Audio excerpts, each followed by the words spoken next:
इस वक्त हमारे साथ बीजेपी के मुख्य प्रवक्ता है। बातचीत करने के लिए हम उनसे जानने की कोशिश करेंगे कि जिस तरह से लाइट के बिल को लेके आज मुंबई में जो बीजेपी प्रोटेस्ट करी थी, उस पे जो ऊर्जा मंत्री है उनका एक स्टेटमेंट आया है। सर, ऊर्जा मंत्री नितिन राउत ने स्टेटमेंट दिया है कि जिस तरह से बीजेपी प्रोटेस्ट कर रही है बढ़ते लाइट के बिल को लेके, तो कहीं ना कहीं वो अपना अस्तित्व बचाए रखने के लिए कर रही है। मुझे लगता है सबसे पहली बात तो कांग्रेस और नितिन राउत, इन दोनों को इस सरकार में कोई पूछता नहीं, कोई अस्तित्व उनका नहीं है। क्योंकि यही नितिन राउत है, उन्होंने 3-4 बार पहले कहा कि हम लाइट बिल में डिस्काउंट करेंगे, हम लाइट बिल में लोगों को जो तकलीफ़ हो रही है उसमें अच्छी न्यूज़ देंगे। इस प्रकार की बातें उन्होंने की, लेकिन कुछ भी हुआ नहीं।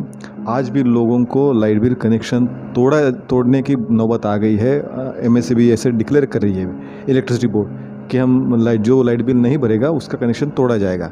तो कांग्रेस को पहली तो चिंता ये करे कि सरकार में कांग्रेस का कोई सुनता नहीं है, नितिन राउत जी का कोई सुनता नहीं है।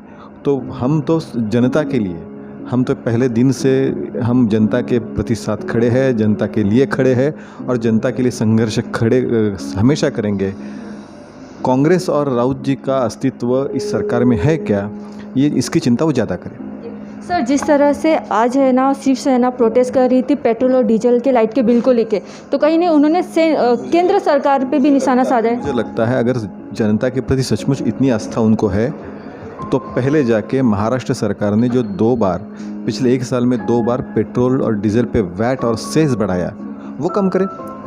पिछले 1 साल में 2 बार महाराष्ट्र सरकार ने पेट्रोल और डीजल पे सेस बढ़ाया। आज पूरे देश में महाराष्ट्र में पेट्रोल का जो भाव है वो पूरे देश में सबसे ज़्यादा है।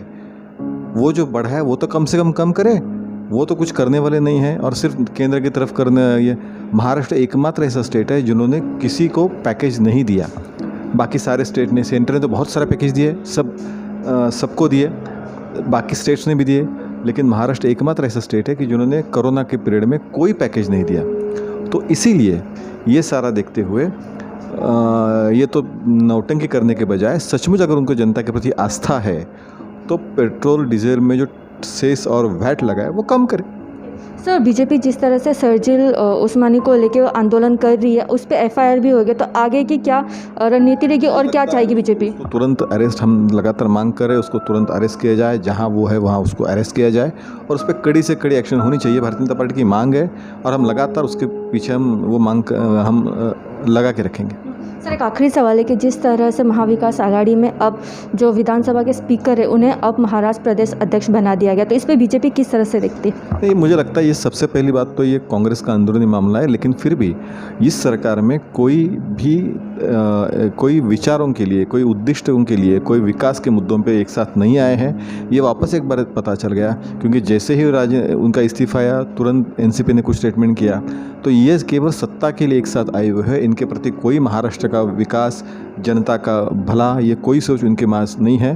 तो एक बार फिर उन दोनों में कुछ अंदर समन्वय भी अच्छा नहीं है, एक बार फिर बात देखने को हमें मिला। अच्छा, न्यूज़ के लिए सरिता शर्मा।